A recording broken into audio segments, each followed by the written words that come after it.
Well, there's a really good quote from a photographer called Harry Borden, which I love, and it's a portrait is a record of a relationship on the day. So for me, the perfect review would mention the relationship on the day, because it's all about, photography is all about building a sort of rapport with somebody to a point where they trust you.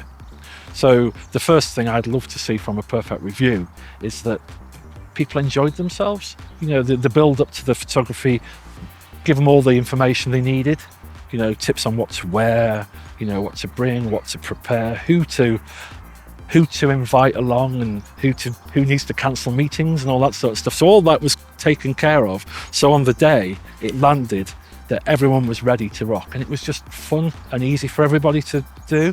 No one was stressing, and we all go away at the end buzzing and, you know, had a cracking day.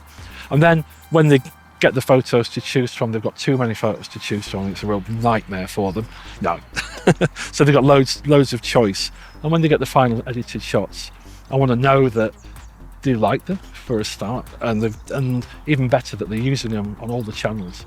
You know, so if they've got like 20 different ways of using them, they're using them all, because they just want to get them used and replace all the old photos. And so yeah, that two-pronged sort of review would be great. But yeah, the Borden quote's my favourite. A record of your relationship on the day.